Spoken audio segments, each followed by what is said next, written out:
Shalom. Shalom. आइए हम फिर से प्रार्थना के साथ आज के अध्ययन का आरंभ करें। And we will start today's meeting with a word of prayer.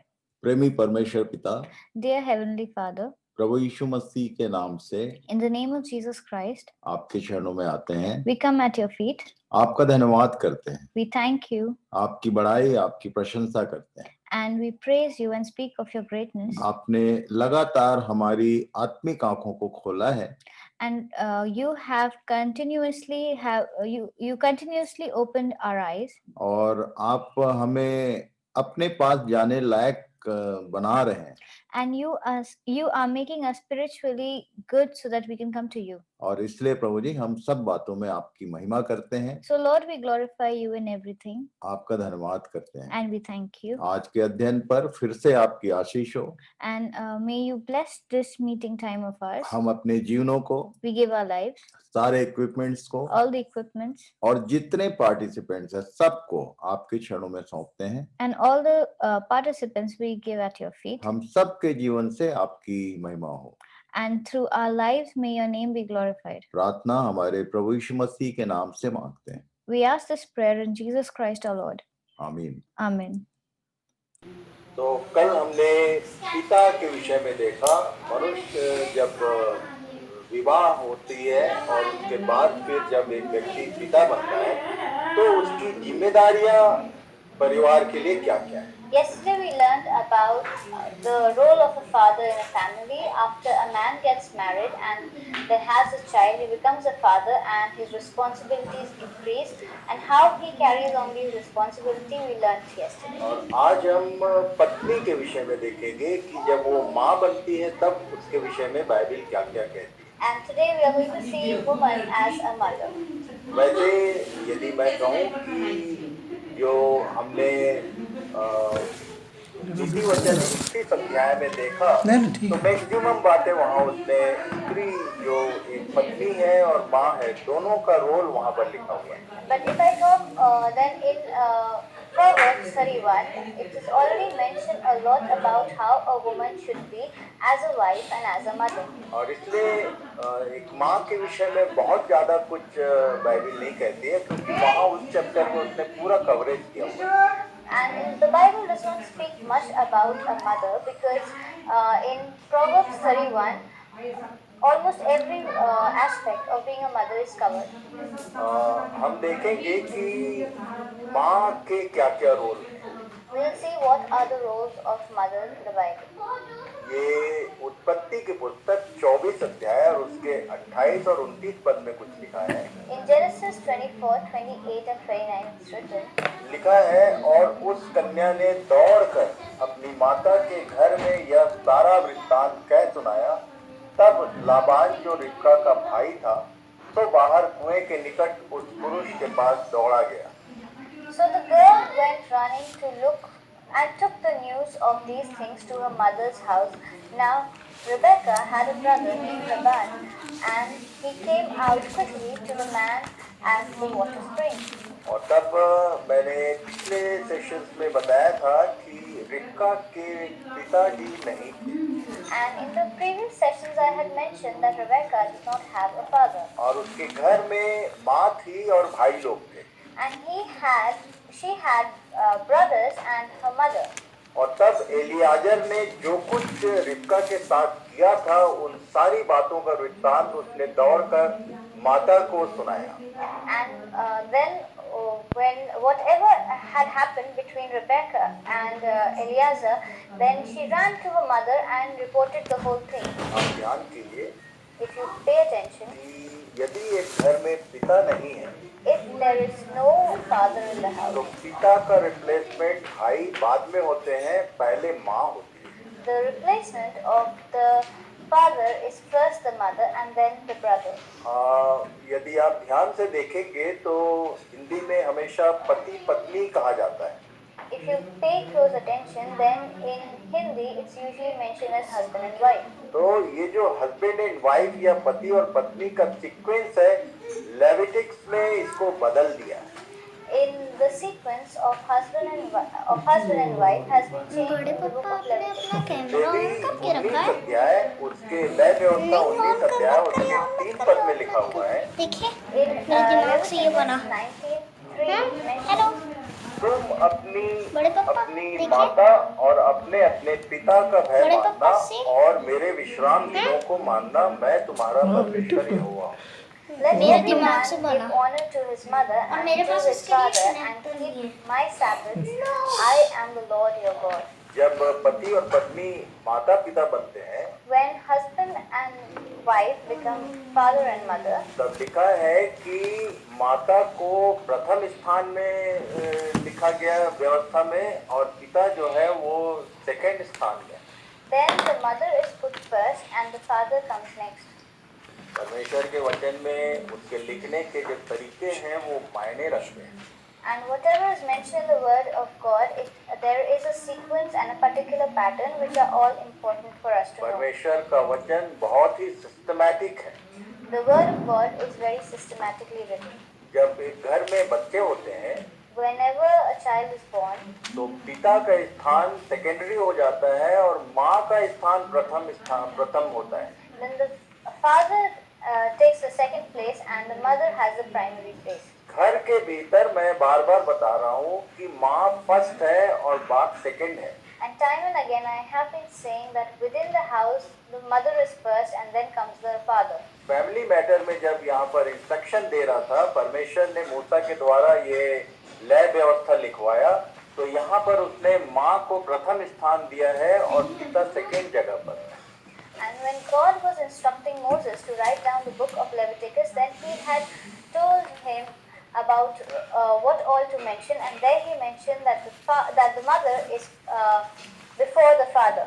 पता नहीं आप इस विषय में कितने गंभीर हैं। I don't know how serious you are in this matter. आप ध्यान कीजिए, If you pay attention, even जब हम लोग मैरिज के लिए कार्ड बनाते हैं whenever we make a card for a wedding, तो माता पिता की जगह पर माँ का नाम पहले होता है, बाप का नाम बाद में होता है। and whenever we mention the name of the parents, the mother's name comes first, then followed by the father's. ये क्रिश्चियन मैनर नहीं है। This is not a Christian manner. ये परमेश्वर ने अपने वचन में इस बात को प्रकट किया है, और इसलिए कई बार कई चीजें हम लोग अनजाने में करते हैं। And this is what God has made it to be, and there are so many things we do innocently without knowing why we are doing it. और इसलिए व्यावहारिक जीवन में, व्यवहार में इस बात को हमको समझने का है कि घर के भीतर माँ प्रथम स्थान रखती है। And that is why in our behavior also we must remember that the mother is first in the house. रिबका के साथ जो भी हुआ, उसने क्योंकि पिता नहीं थे इसलिए उसने माँ को जाकर ऐसा बात बताया। And whatever happened with Rebecca, because she did not have a father, she ran to her mother and told her the whole incident. और यदि पिता होता भी तो परमेश्वर के नियम के अनुसार वो अपनी माँ से ही ये बात कहती। And even if she had a father, then she would have gone to her mother and spoken to her first, because that was what the rule of God said. हम लोगों ने इस बात पर ध्यान किया है कि परिवार के भीतर एक मसीही जो परिवार है उसके भीतर व्यवहार कैसे होने चाहिए। And we have meditated already on this, and how a family, a Christian family should behave. और हमारे घर के जो आचार व्यवहार है उसके नियम परमेश्वर के वचन के अनुसार होना चाहिए। And whatever we are doing in the house, the mannerisms and the behavior should be in accordance to the word of God. और इसलिए घर के भीतर आप ध्यान रखना, इस बात को हमेशा याद रखना कि माँ प्रथम स्थान रखती है और बाप सेकेंडरी स्थान रखता है। And so please always remember that within a family or within a home, the mother is first and then is the father. यशायाह 66 अध्याय उसके 12 और 13 पद में माँ का एक गुण लिखा हुआ है। In Isaiah 66:12 and 13, there is something written about a mother. यहोवा यूं कहता है, देखो मैं उसकी ओर शांति को नदी की नाई और अन्य जातियों के धन को नदी की बाढ़ के समान बहा दूंगा, और तुम उससे पियोगे, तुम उसकी गोद में उठाए जाओगे और उसके घुटनों पर कुदाए जाओगे, जिस प्रकार माता अपने पुत्र को शांति देती है, वैसे ही मैं भी तुम्हें शांति दूंगा, तुमको यरूशलेम ही में शांति मिलेगी। For the Lord says, See, I will make her peace like a river, and the glory of the nations like an overflowing stream. And she will take her children in her arms, gently caring for them on her knees. As to one who is comforted by his mother, so will I give you comfort, and you will be comforted in Jerusalem. मैं आपको एक बार फिर से निवेदन करूंगा, I would like to request you all, इस line को आप अंडरलाइन करो please underline these lines. कि माँ में एक गुण परमेश्वर का होता है। There is a virtue of God. God in a mother. शांति देने वाला परमेश्वर है God is a comforter, और घर के भीतर शांति देने वाली माँ होती है। and within a house, the comforter is the mother. माँ जो है बच्चे को कई बार डांटती है, मारती भी है, पर शांति उसको माँ से ही मिलती है। And many times a mother might scold or even chastise the child, but the child is always comforted when it is with the mother. जैसे परमेश्वर हमको कितने भी अपराध कर ले फिर भी प्रेम करता है, वैसे ही एक बच्चा कितना भी गलती कर दे, माँ उसको शांति ही देती है। And just like God has forgiven multiple sins of ours and always forgives our sins, in the same manner, a mother also always forgives the child and always comforts him. यदि कोई माँ ये कहती है कि मैं बच्चों की सह रही हूँ, तो ये गलत प्रोनाउंसिएशन है। If a mother says something like that, I am tolerating my child, and this is something wrong that is said by her. ये गॉडली नेचर है जो परमेश्वर ने माँ के भीतर डाला है कि बच्चा कितना भी उत्पाती हो, कितना भी नुकसान पहुंचाए, फिर भी माँ कहती है ये मेरा बच्चा है। And the godly nature that mothers have or should have are that no matter how bad the child is or how misbehaved the child is, the mother always says, this is my child and I love my child. मैंने बहुत बार देखा है कि पिता में ये गुण बहुत कम होता है। I have seen many a times that a father does not have this virtue.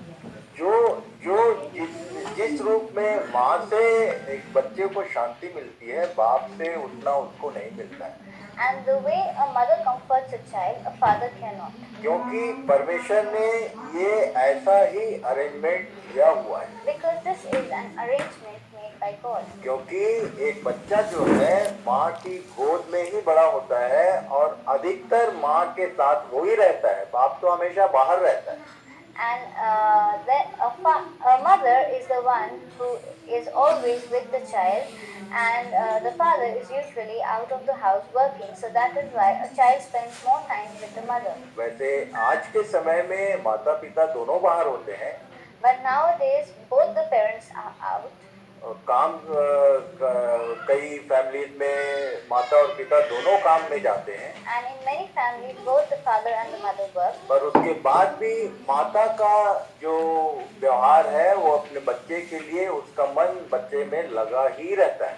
But a mother always takes care of the child and always thinks about the child. और इसलिए एक खासकर हमारे जो बच्चे हैं उनको अपने माता का आदर इस ढंग से करना चाहिए। And that is why all the children should always honor their mothers.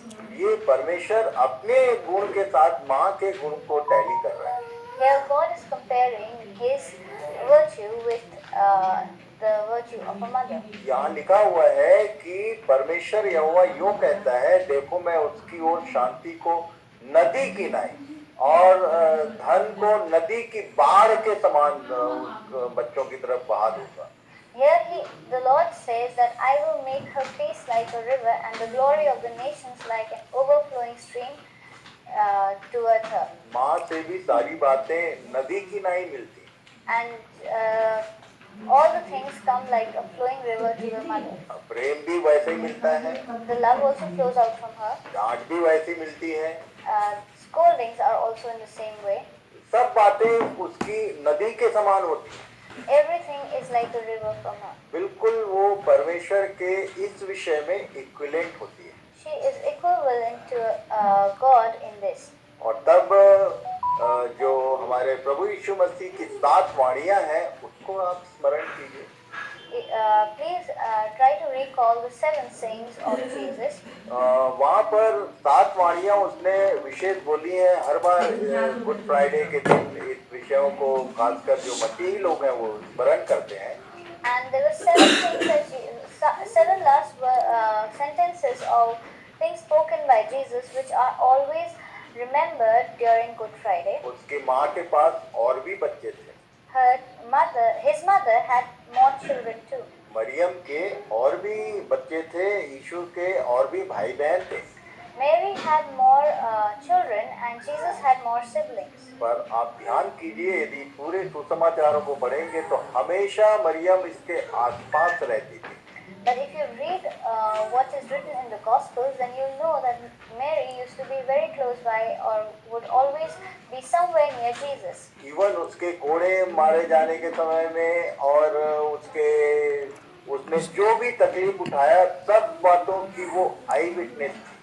And whatever Jesus had gone through, be it the flogging, the beating up, everything that he had gone through before his during the time of his passion, then she was close by and she was an eyewitness to that. और final words में उसने अपनी माँ के लिए एक arrangement किया। And among his final words, he had made an arrangement for his mother. उसने प्रार्थना किया दूसरे लोगों के लिए। He prayed for other people. और बहुत सारी 7 बातें उसने कही। There were 7 things that he had said. उसमें से एक बात उसने अपनी माँ के विषय में कहा। One of them was for his mother. उसको यूहन्ना के हाथ में सौंपा और उसको कहा कि तू मेरे बाद इसका ध्यान रखना। And he handed her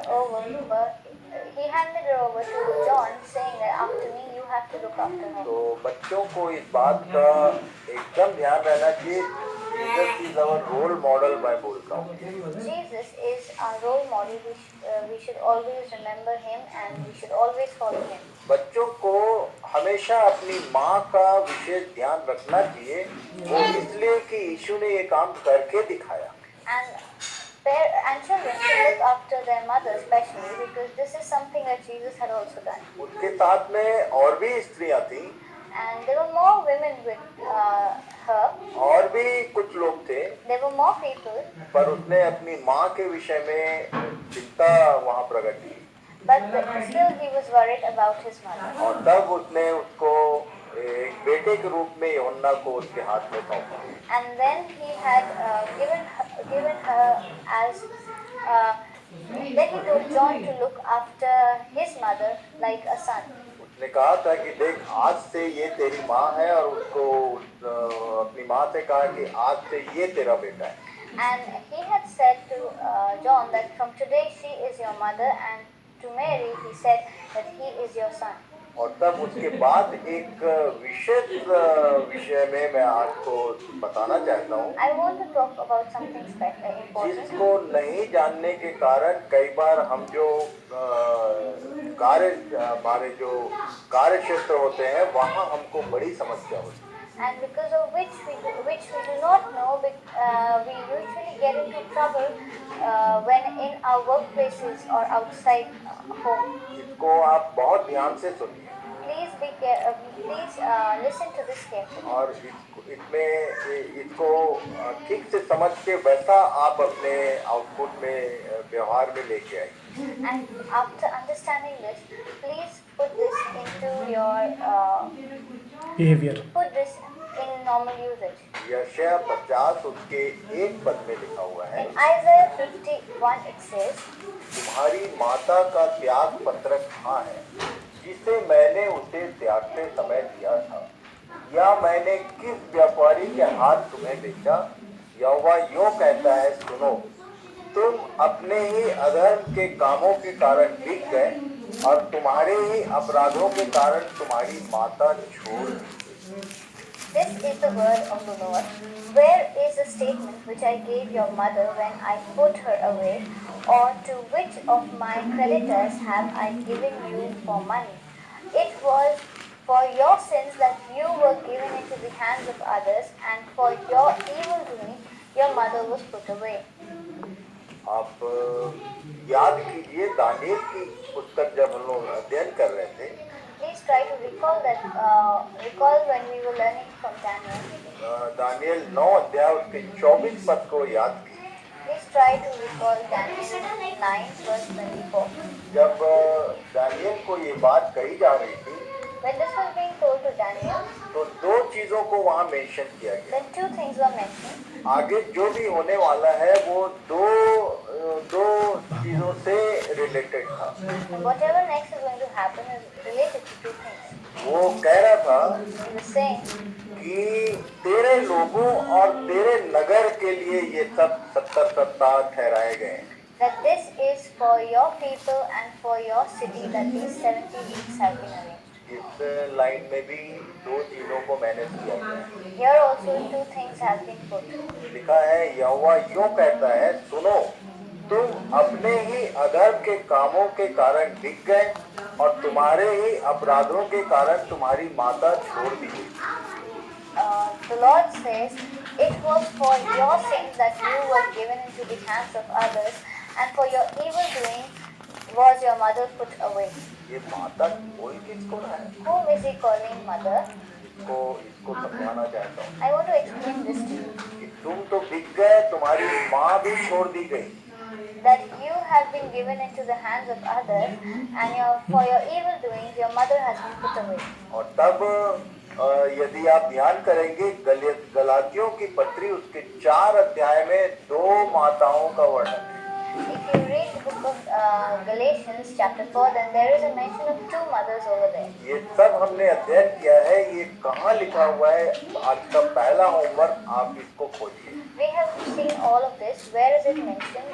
This is your first homework. दो मदर का वर्णन है गलातियों की पुस्तक के किसी एक वर्ष में लिखा हुआ है। In the book of Galatians, one of the verses mentions about two mothers. You need to find out which verse is it. उसमें से एक मदर की बात यहाँ लिखा हुआ है। And here we talk about one of those. यरूशलेम माता। तुम तो बिक गए इजरायलियों को कह रहा है, और दूसरी बात कह रहा है कि तुम्हारी माता का त्याग पत्र कहाँ है? And here he is saying that you have been given into the hands of others, and where is the statement which I gave your mother? क्योंकि यहाँ पर ये कहना चाह रहा है कि मैंने तुमको तो छोड़ दिया, पर उस स्थान को भी छोड़ दिया। Here he is trying to say that I have left you and also that place. और तब ये जो माँ है, ये उस जगह को माता का नाम दिया गया है। And now the place is being called a mother. और आगे एक लाइन पढ़ेंगे, Then we'll read forward. यिर्मयाह 50 अध्याय उसके 12 पद को पढ़ेंगे। We'll read Jeremiah 50:12. यहाँ फिर से एक बात मैंने किया, Again this is mentioned. तुम्हारी माता अत्यंत लज्जित होगी और तुम्हारी जननी का मुंह काला होगा, क्योंकि वह सब जातियों में नीच होगी, वह जंगल और मरु और निर्जल देश हो जाएगी। Your mother will be put to shame. She who gave you birth will be looked down on. See, she will be the last of the nations, a waste place, a dry and unwatered land. ये माता किसको कह रहा है? Whom is he calling mother? इजरायलियों की माता, ये किसको कहा गया? ये इस पर हम ध्यान कर रहे हैं। And we are trying to understand who has been called the mother of Israelites. किसने उसके 4 और उसके 3, 4, 5 में फिर से उसने कॉफी चाहिए? He has spoken about it again in Hosea 4:3-5. लिखा है, It says, इस कारण यह देश विलाप करेगा और मैदान के जीव जंतुओं और आकाश के पक्षियों समेत उसके सब निवासी कुम्हला जाएंगे और समुद्र की मछलियां भी नाश हो जाएंगी। देखो, कोई वाद विवाद न करे, न कोई उलाहना दे, क्योंकि तेरे लोग तो याजकों से वाद विवाद करने वालों के समान है।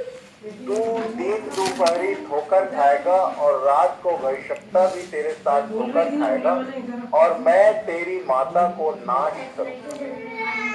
Because of this, the land will be dry, and everyone living in it will be wasted away.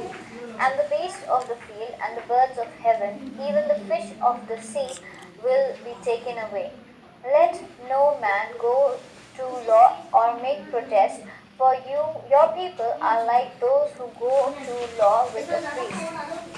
You will not be able to keep your feet by day, and by night the prophet will be falling down with you. And I will give your mother to destruction. ये तीनों versus को आप बार बार पढ़ना तो आपको समझ में आएगा। If you read these verses again and again, you'll understand.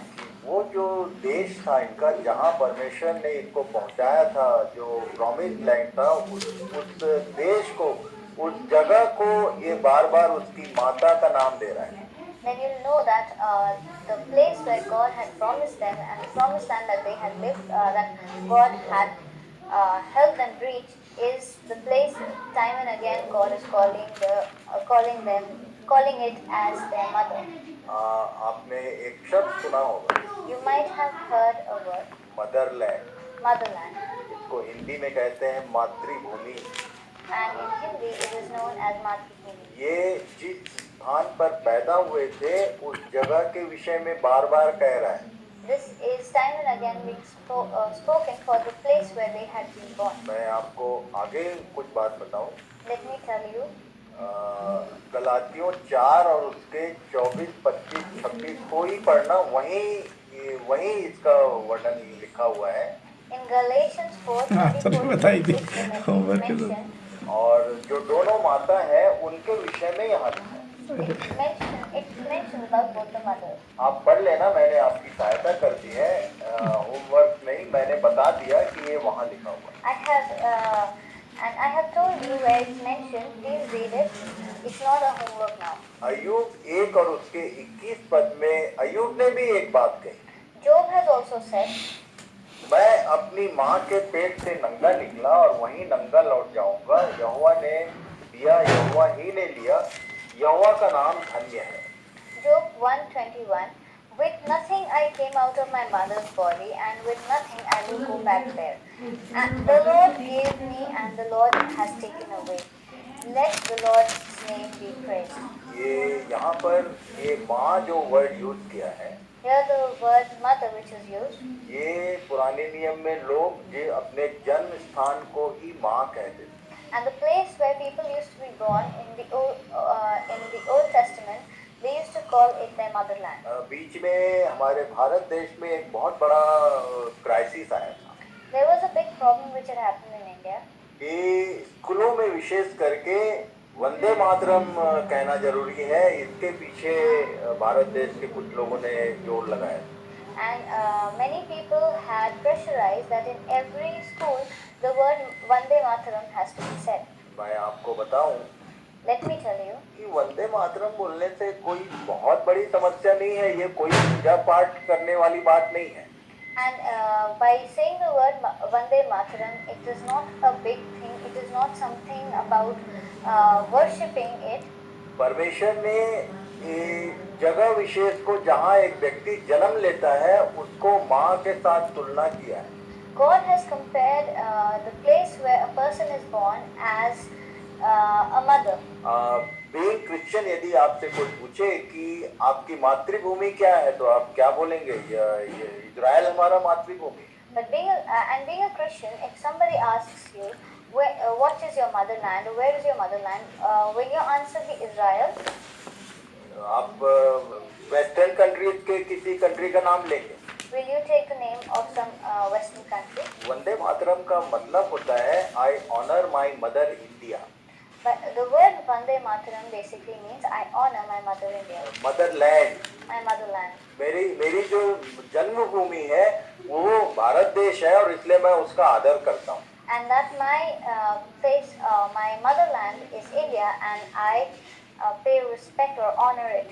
आपको मैं बताना चाहता हूँ I want to tell you कि पौलुस को एक समय आया जब वो उसके ऊपर मुकदमा चल रहा था। There was a time when there was Case against. a lawsuit on Paul. प्रेरितों काम 22 अध्याय उसके 1, 2 और 3 पद में इस बात को मेंशन किया गया है। It's mentioned in Acts 22 verses 1 to 3. उसके ऊपर एक केस दायर किया गया था, पब्लिक ने उठाकर उसको हायर अथॉरिटी के पास पहुंचाया था। He was sued by the public, and there was a case he was into. ये जो उसके ऊपर केस लगाए थे वो उसके अपने लोग थे, And the people who had accused him were his own people. और जो गवर्नर था वो उनका अपने लोगों में से नहीं था। And the governor did not belong from his people. तब उसने अपने हायर अथॉरिटी को से परमिट मांगा कि मुझको इनसे बात करने देगा। And then he asked the permission of the higher authorities that let me speak to them. तब ऑफिसर ने जब परमिट किया And then when the officials permitted him, तो उसने बोलना शुरू किया। then he started speaking. उसने यहाँ पर जो बातें बोली उसमें अपने जन्म के स्थान को कोट किया। And whatever he had said in that, he had quoted using his and spoke about his native, his motherland. ये लिखा हुआ है, It says, हे भाइयों और मित्रों, मेरा प्रत्युत्तर सुनो जो मैं अब तुम्हारे सामने कहता हूँ। वे यह सुनकर कि वह हमसे इब्रानी भाषा में बोलता है और भी चुप रहे। तब उसने कहा, मैं तो यहूदी मनुष्य हूँ जो किलिकिया के तरसुस में जन्मा, परंतु इस नगर में गमलीएल के पांव के पास बैठकर पढ़ाया गया और बाप दादों की व्यवस्था की रीति पर सिखाया गया और परमेश्वर के लिए ऐसी धुन लगाया था जैसे तुम सब आज लगाए हो। brothers and fathers, hear the defense that I now make before you. And when they heard that he was addressing them in Hebrew language, they became even more quiet.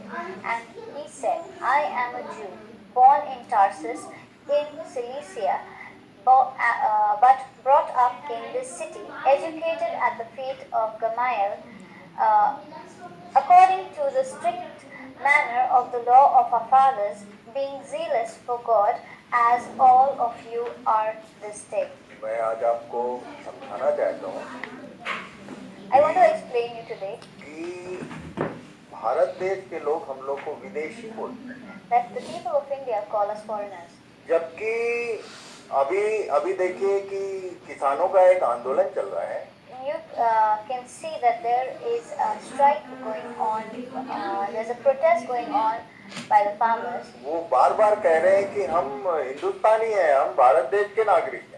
And time and again they are also saying that we are Indian. और उनको बार बार ये कहा जा रहा है कि ये पाकिस्तानी है या खालिस्तानी है, क्या क्या ये न्यूज में आते रहते हैं। And they are being accused of being Khalistanis and Pakistanis. और बीच बीच में मैं सुनते रहता हूँ, कभी कभी ये ऐसी भी बात आती है कि जितने मुसलमान हैं उनको पाकिस्तान भेजना है, जितने जो क्रिश्चियन है उनको उनके अपने देश में भेजना है।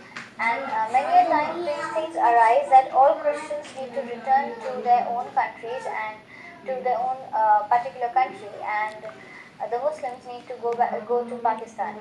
आपके पास ये कहने का हिम्मत है कि आप भारतीय हैं? Do you have the guts to say that you are an Indian? एक न एक दिन समय आएगा There will be a time जब आपको बताना पड़ेगा that you have to say, कि आपका जन्म स्थान कहाँ है। where have you been born? ये पौलुस के ऊपर एक केस चल रहा था, तब इसने पूरी बात बताया। And Paul was being accused, and then he said everything. वो उसने कहा मैं यहूदी हूँ और यहाँ जन्मा और यहाँ मैं पढ़ाई लिखाई किया। And he said that I am a Jew, I was born here, and I have studied here. आपको बहुत ही युवाओं के साथ मैं बताना चाहता हूँ कि आप यदि वंदे मातरम कहते हैं तो कोई बुरा नहीं होता। I want to tell you that whenever you use the word or whenever you say the word Vande Mataram, it's not wrong. ये अलग बात है कि कुछ लोग हैं जो किसी एक देश को एक गॉडेस के साथ टैली करते हैं। There are many people who compare the land to a goddess. Bharat माता बोलने से वो कोई पूजा स्थल नहीं है, By calling it Mother India does not mean that वो एक रहने की जगह है जिसके द्वारा हमारा पालन पोषण होता है, जिसके द्वारा हमारा ये कॉन्सेप्ट है। and it is but when we use the word Mother India, it does not mean it is some goddess. It is that we honor the land we live in, because here we get to eat and here we get protection. मैंने देखा है स्कूलों में भारत माता करके एक picture रहता है। I have seen in many schools there is a picture of Mother India. वैसे मैं आपको बता दूं Let me tell you, कि बहुत सारे हमारे क्रिश्चियन स्कूल हैं जो मदर मैरी के नाम से, there are many schools in many Christian schools by the name of which start or which honor Mother Mary. बहुत सारे चर्चेज हैं जिसमें मैरी को मदर कहा जाता है। There are many churches where Mary is called Mother. और ये बात एकदम क्लियर है कि वो हमारी माँ नहीं है, And this is clear that she is not our mother, पर हम उसको माँ कहते हैं। but we call her mother. यहाँ पर इजरायलियों से वो कह रहा है, पुराने नियम में बार बार हमने पढ़ा कि तुम्हारी माता का मतलब तुम्हारा जो देश है, तो उसके साथ ऐसा ऐसा करूंगा। And here we are seeing that in the Old Testament time and again the land or the motherland is called the mother. और यदि आप ध्यान से पढ़ेंगे तो अब से तू त्यागी हुई ना कहलाएगी, ऐसा लिखा है। And if you read carefully, it says that now you will not be called abandoned. क्योंकि परमेश्वर ने एक समय आया था जब इजराइल को पूरी रीति से त्याग दिया था। Because there was a time when God had abandoned Israel. Israel बोलने से केवल लोग नहीं, उनके उस स्थान को भी त्याग दिया था। And not only the people of Israel, but also the land of Israel. पर परमेश्वर ने बाद में लोगों को भी एक्सेप्ट किया और उस स्थान को भी वापस उनको दिलाया। But God later accepted the people and also returned the land to them. और तब यहूदी चाहे कितने भी देशों में गुलाम जैसे पहुंचाए गए, पर उनकी जो मातृभूमि है वो इजरायली है। And no matter how many countries the Israelites had been as slaves and as prisoners, but their motherland is Israel. हमारे भारत देश के बहुत सारे मसीही हैं जो बाहर रहते हैं, पर उनके लिए यदि पूछा जाए कि तुम्हारी मातृभूमि, तुम्हारा मदरलैंड क्या है, तो भारत ही कहेंगे वो। There are many of our Christian families who live abroad, but if they are asked which country is your homeland, they always say it's India. और इसीलिए मैं आपको समझाने का प्रयास कर रहा हूँ And that is why I'm trying to tell you. कि यदि ये वर्ड आता है वंदे मातरम का मतलब आप कोई पूजा नहीं कर रहे हैं। And if this word comes to you, that whenever you have to say Vande Mataram, it's not that you are worshipping it. पर बाइबल ये बता रही है, But the Bible says, ये अज्ञानता में हम कई बार कई चीजों को रिजेक्ट कर देते हैं। because of a lack of knowledge many a time, or because of our ignorance many a times, we reject many things. और कई बार हम इंटरनली और कई बार बाहर से भी नुकसान उठाते हैं। And many a times internally and also from the outside we have suffer loss. Because of that we are in a loss. मैं कई बार ये बताया करता हूँ, Many a times I say, कोई काम यदि करना है तो क्यों करना है और नहीं करना है तो क्यों नहीं करना है, इसकी पूरी जानकारी आपके पास होनी चाहिए। and if you I usually say that if there is something you have to do, then why is it to be done, and if it is not to be done, then why one shouldn't do it. You should have the knowledge of this. आज के इस अध्ययन के अनुसार आपको यदि कहीं पर वंदे मातरम कहना पड़ रहा है तो उससे आप टेंशन मत लो। And after listening to this, if you have to say Vande Mataram anywhere, please do not be tensed about it. Proudly you can say it. क्योंकि आपने इस देश में जन्म लिया है, Because you have been born here. और जिस देश में जो जन्म लिया है वो स्थान उसके लिए माता ठहरती है, ये बाइबल बता रही है। And whichever country a person is born in, that country is like the mother that's written in the Bible.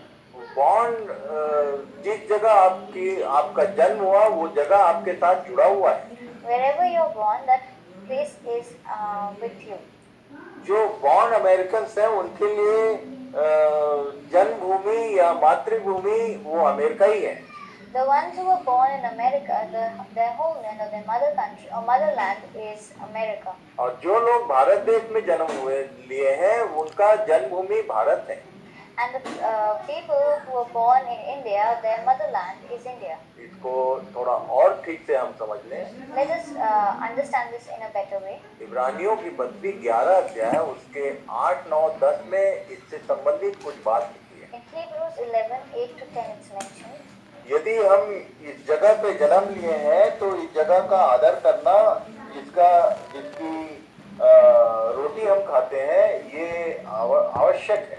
And the place that where we are born, from where we eat food, we need to honor that land. इसका पूजा से या idol worship से कोई लेना देना नहीं।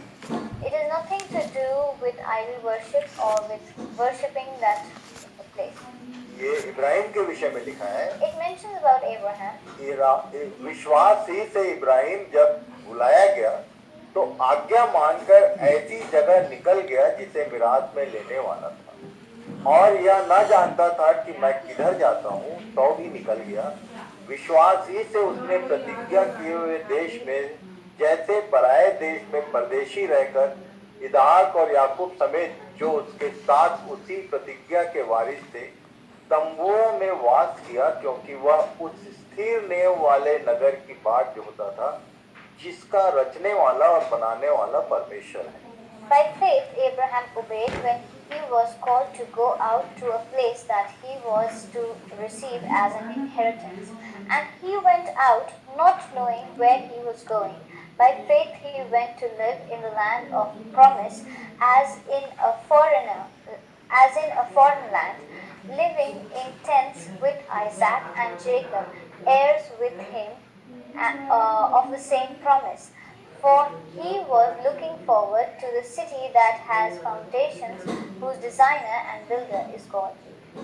ये जिस नगर की बात यहाँ मेंशन किया गया है, The place that is being mentioned here, हम क्या सोचते हैं कि उस नगर में केवल कोई एक देश के लोग जाने वाले हैं? only one people or particular race going to go there. कोई एक धर्म के लोग जाने वाले हैं? Are people of the same, only one religion going to go there? हमको जब तक हम इस देश में हैं, हमको इस देश के भीतर के सारे नियम कानूनों के भीतर रहना है।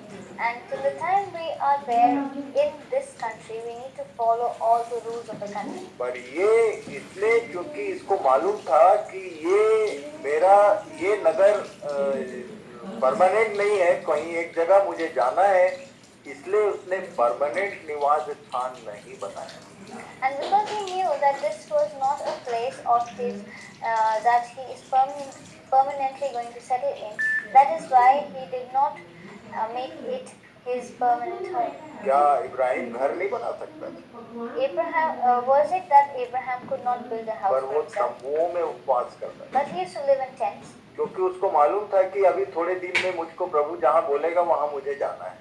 Because he knew that in a few days I have to move on to the place where God has told me to live. और मैं विश्वास करता हूँ कि हम में से हर एक जन जानता है कि ये जो पृथ्वी पर का जीवन है, ये हमारा परमानेंट नहीं है। And I believe all of us who are followers of God know that this place where we live, this earth, is not our permanent house. इसके आगे इसके बारे में लिखा है, And then it mentions for 13 से 15 तक 16 तक पढ़ेंगे। in Hebrew 11, 13 to 16. ये सब विश्वास ही की दशा में मरे और उन्होंने प्रतिज्ञा की हुई वस्तुएं नहीं पाई, पर उन्हें दूर से देखकर आनंदित हुए और मान लिया कि हम पृथ्वी पर परदेशी और बाहरी हैं। जो ऐसी बातें कहते हैं वे प्रकट करते हैं कि स्वदेश की खोज में हैं, और जिस देश से वे निकल आए थे यदि उसकी सुधि करते तो उन्हें लौट जाने का अवसर था, पर वे एक उत्तम अर्थात स्वर्गीय देश के अभिलाषी हैं, इसीलिए परमेश्वर उनका परमेश्वर कहलाने में उनसे नहीं लजाता, तो उसने उनके लिए एक नगर तैयार किया है। These all died in faith, not having received the things promised, but having seen them and greeted them from afar, and having acknowledged that they were strangers and exiles on the earth. For people who speak thus make it clear that they are seeking a homeland. If they had been thinking of that land from which they had gone out, they would have had an opportunity to return. As it is, they desire a better country, that is, a heavenly one. Therefore, God is not ashamed to be called their God, for he has prepared for them a city. इस बात को पतरस ने थोड़े और अच्छे ढंग से समझाया। Peter explained this in a different but a better manner. पहला पतरस 2 अध्याय उसके 9 से 11 तक लिखा हुआ है। In 1 Peter 2:9-11 it says, तुम एक चुना हुआ वंश और राजपदधारी याजकों का समाज और पवित्र लोग और परमेश्वर की निज प्रजा हो, इसलिए कि जिसने तुम्हें अंधकार में से अपनी अद्भुत ज्योति में बुलाया है, उसके गुण प्रकट करो। तुम पहले तो कुछ भी नहीं थे, पर अब परमेश्वर की प्रजा हो। तुम पर दया नहीं हुई थी, पर अब तुम पर दया हुई है। हे प्रियो, मैं तुमसे विनती करता हूँ कि तुम अपने आप को परदेशी और यात्री जानकर उस सांसारिक अभिलाषाओं से जो आत्मा से युद्ध करती हैं बचे रहो। But you are a chosen race, a royal priesthood, a holy nation, a people for his own possession, that you may proclaim the excellencies of him who called you out of darkness into his marvelous light. Once you were not a people, but now you are God's people. Once you had not received mercy, but now you have received mercy. Beloved, I urge you as sojourners and exiles to abstain from the passions of the flesh which wage war against your soul.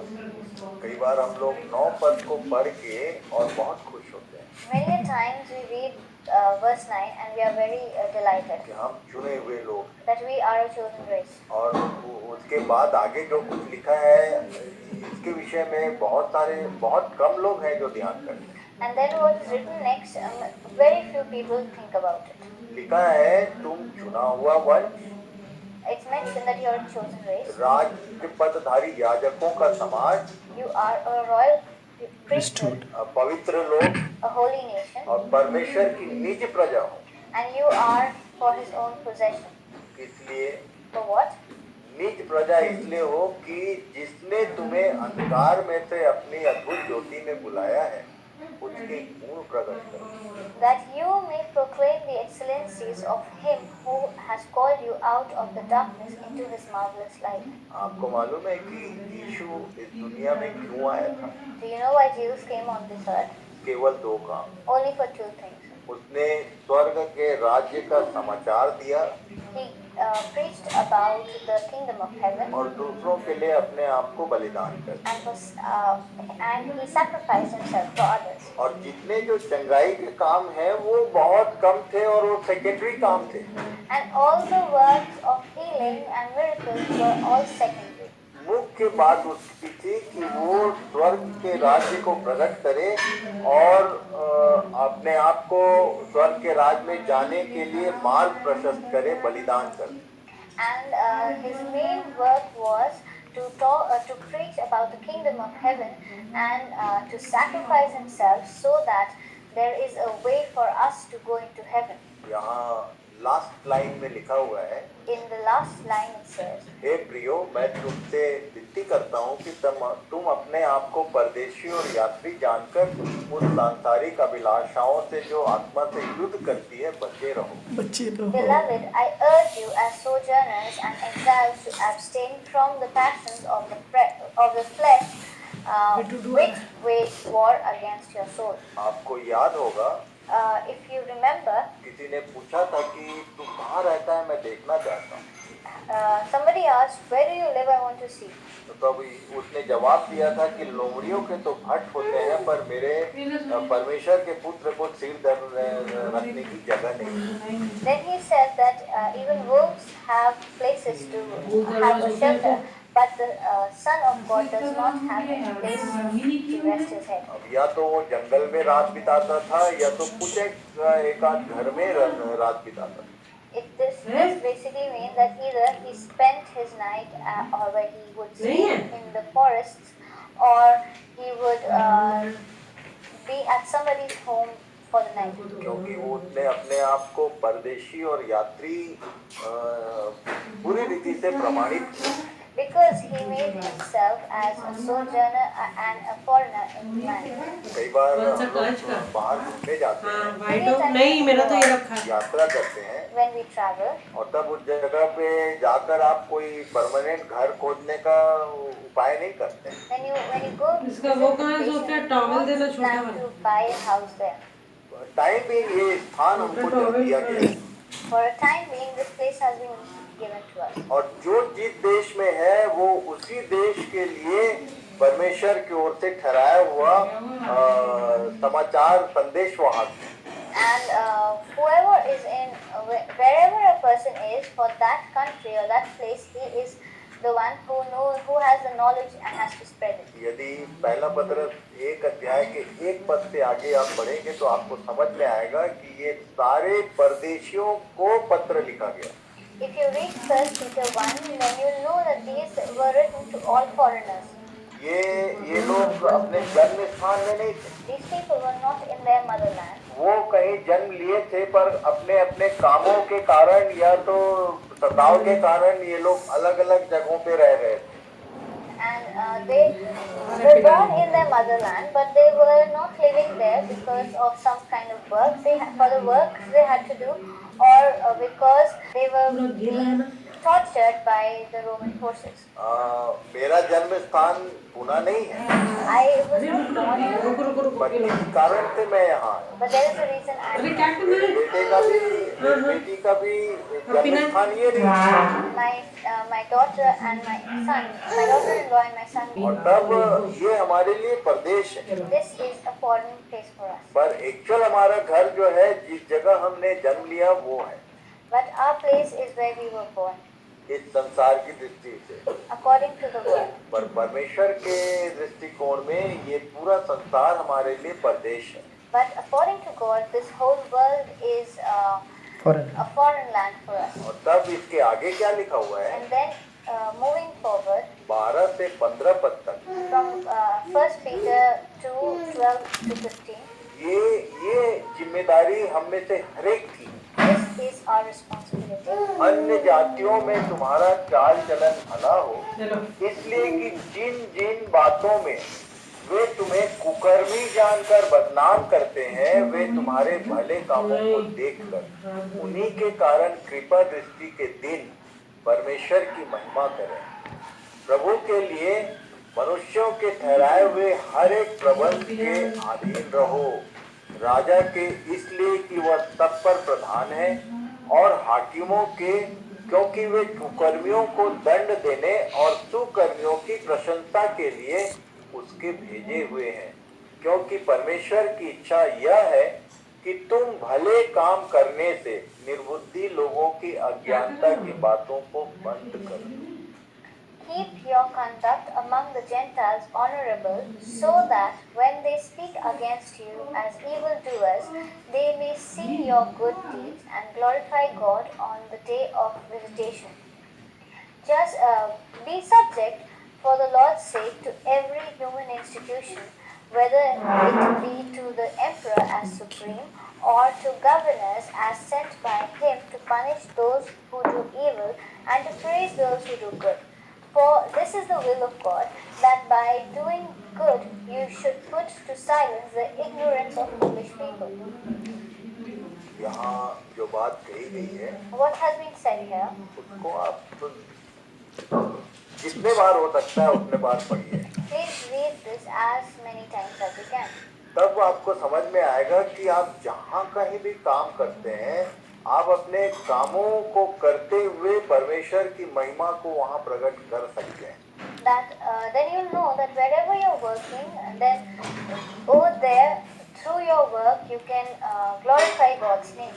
अपने आप को परदेशी और यात्री जानकर ये सारे काम करना है।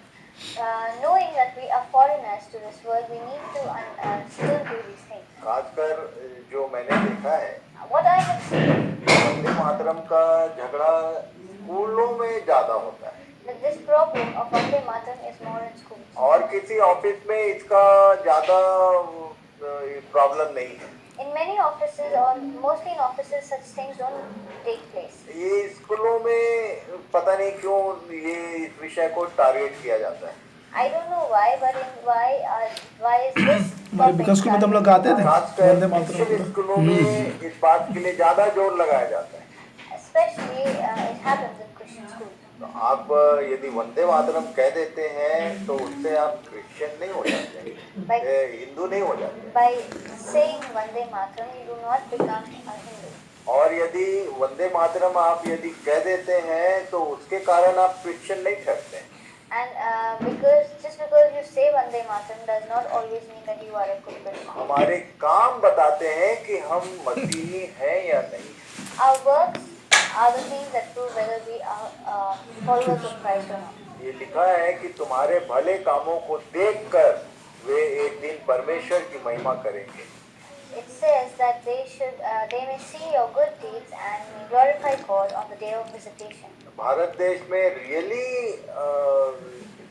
हमको लोग बदनाम करते हैं। In India, people do not really like Christians. जबकि कोई भी काम हमारा गलत नहीं है। Maybe we don't do everything wrong. खासकर धर्म के विषय में कोई भी काम हमारा गलत नहीं है। Especially when it comes to worshipping, we are not wrong. अन्य जातियों में लिखा हुआ है, अन्य जातियों में चाल चलन तुम्हारा भला हो, इसलिए कि जिन जिन बातों में वे तुम्हें कुकर्मी जानकर बदनाम करते हैं, वे तुम्हारे भले कामों को देखकर परमेश्वर की महिमा करें। It says that keep your conduct among the Gentiles honorable, so that whenever they speak against you as evildoers, they may see the good deeds and glorify the name of God. Specially जो non Christian स्कूलों में teachers हैं, Especially the teachers who teach in non-Christian schools. उनको मैं समझाना चाहता I want to explain it to them. हूँ। ये वंदे मातरम का झगड़ा वहाँ है। The main problem arises there. आप कितने भी अच्छे टीचर हो, No matter how good a teacher you are, आपके अटेंडेंस बहुत अच्छे हो, maybe you are working very hard, और तब आपके क्लास का जो रिजल्ट है वो बहुत अच्छा है, maybe academically your children are excellent, पर फिर भी कुछ एक आध बात होती है जिसके कारण हमको कुकर्मियों में गिनना जाता है। but there is something because of which we are seen as evildoers, क्योंकि हम वंदे मातरम नहीं बोलते हैं। because we do not say Vande Mataram. उनके पूजा स्थलों में जब उन लोग पूजा करते हैं तो हम वहाँ से भाग लेते हैं। When they are worshipping or whenever they are worshipping, we move away from there. आप ध्यान दीजिए, If you pay attention, Bible में एक स्थान है in the Bible there is a place जहाँ ये बताया गया है कि यदि किसी कारण से यदि किसी मूर्त के सामने तुमको खड़ा होना पड़ रहा है तो वो कोई बुराई नहीं है। that because of some reason if you have to stand in front of an idol, then that is not wrong. किसके बारे में कह रहा हूँ मैं? Homework number 2। About who am I going to say? About who am I saying this? This is the second homework. Clue दे देता हूँ आपको। Let me give you a clue. Elisha के समय में ये हुआ This happened during the time of Elisha. और एलीशा से ये प्रश्न पूछा गया And this question was asked to Elisha. कि अपने सुपीरियर के आदेश के कारण यदि मेरे को मूर्त के सामने जाना पड़े और कुछ एक्शन करना पड़े तो ये क्षमा होगा या नहीं? That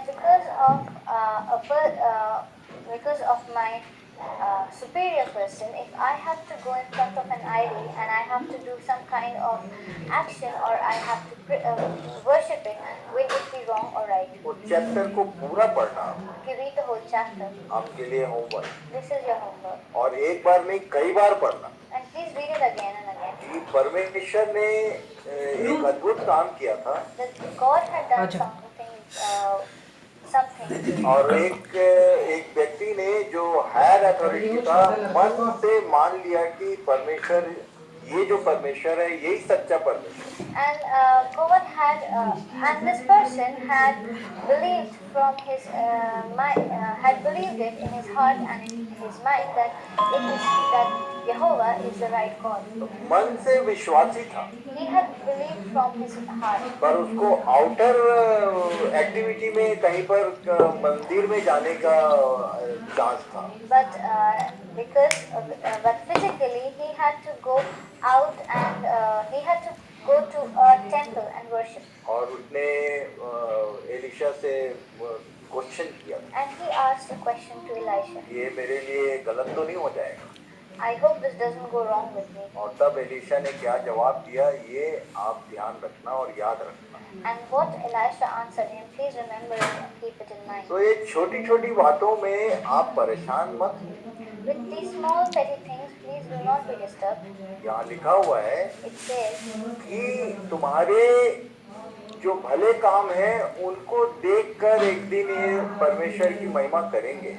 that looking at your good deeds, they will glorify God one day. पर आप जो कुछ हमारे लिए प्रबंध ठहराया हुआ है उसको डिनाई करोगे तो आप परेशानी में रहोगे। But whatever has been laid down for us, if we deny that, that is going to lead us into trouble. प्रभु के लिए ऐसा करके शुरू किया, प्रभु के लिए मनुष्यों के ठहराए हुए हर एक प्रबंध के अधीन में रहो। राजा के इसलिए कि वह सब पर प्रधान है और हाकिमों के क्योंकि वे कुकर्मियों को दंड देने और कुकर्मियों की प्रशंसा के लिए उसके भेजे हुए हैं। क्योंकि परमेश्वर की इच्छा यह है कि तुम भले काम करने से निर्बुद्धि लोगों की अज्ञानता की बातों को बंद कर सको। It says that be subject for the Lord's sake to every human institution, whether it be the emperor as supreme or to governors as sent by him to punish those who do evil and to praise those who do good. For this is the will of God, that by doing good you should put to silence the ignorance of foolish people. तो finally मैं आपको बताऊं, So finally, I would like to conclude. यदि भारत माता कहा जाता है, If you say Bharat Mata, कोई गलत नहीं है। it's not wrong. इजराइलियों को बार बार वो कह रहा था कि वो जो वहाँ की भूमि थी वो उनके लिए माता के समान, Time and again, the Israelites were told that Israel was their motherland. और इसीलिए जब भारत मातृभूमि कही जाती है तो ये बुरा नहीं है। And that is why whenever India is called the motherland or Matrabhumi, it's not wrong. जिस जगह हम जन्म लेते हैं वो जगह हमारे लिए मायने रखती है। And wherever we are born, that place or that country holds an importance in our life. उदाहरण के लिए मैं वो बात फिर से याद दिलाऊं, For an example, let me remind you. Tax के विषय में एक बात पूछी गई। चेलों ने यीशु से पूछा था कि कर देना चाहिए। And for tax, the disciples had asked Jesus, should we pay it or not? उसने ये नहीं कहा कि हम लोग स्वर्गीय लोग हैं और हमको टैक्स नहीं देना। He did not say that we are heavenly people and we do not need to give tax. मनुष्यों के ठहराए हुए हर एक प्रबंध के अधीन रहो, और तब ये यीशु ने उस अधीनता को करके दिखाया। And he said, and like it was instructed that you have to be subject to all human institutions, and Jesus had done it. उसने पतरस से कहा था कि जा एक मछली पकड़, उसके मुंह में सिक्का मिलेगा और तू जाके कर पटा दे। And he said to Peter that go catch a fish and you'll find a coin in its mouth, and you can give that as tax.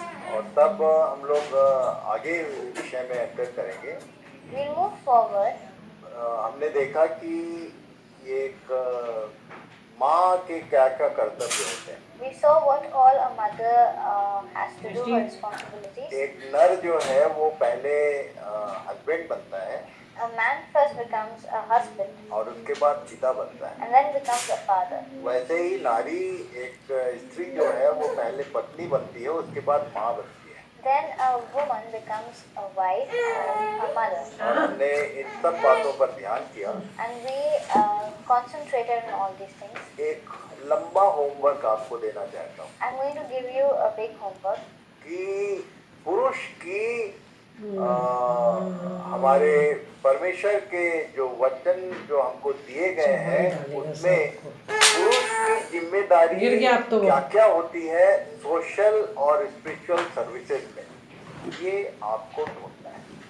You have to find out what are the responsibilities a man holds according to the Bible in the social and spiritual services. Family से बाहर, परिवार से बाहर भी मनुष्य की कुछ जिम्मेदारी है।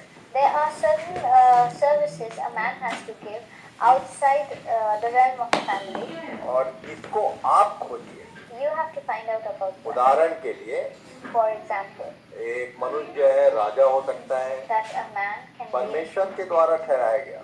can be a ruler or a king by the name through God. ये याजक हो सकता He है, can be a priest. भविष्यद्वक्ता हो सकता He can be है, a prophet. और क्या क्या हो सकता है आप लोग खोजिए। And what all can he be? You need to find out. पर स्त्री के विषय में क्वेश्चन मार्क रहता है। There's always a question about the woman. Next week हम लोग स्त्री के विषय में देखेंगे कि आउट ऑफ फैमिली उसकी कुछ जिम्मेदारी होती है क्या। And we will see next week about the woman, and we'll see if outside the realm of the family if she has any social or spiritual responsibilities. तो सारे होमवर्क करिए Please do all the homework. और मनुष्य की जो जिम्मेदारियां परमेश्वर की ओर से ठहराई गई हैं, सामाजिक और आध्यात्मिक, इसके विषय में आप ध्यान दीजिए। And please try to understand and learn about the social and spiritual services a man has to conduct outside the family according to God. और जितना आपको समझ में आता है आप जरूर इसको होमवर्क करके भेजिए। And whatever you can understand, please do the homework and send it. तो फिर से प्रभु आपको नेक्स्ट सेशन तक सुरक्षित रखें। So may God keep you safe. एक बार फिर से आप सबों को धन्यवाद। Thank you.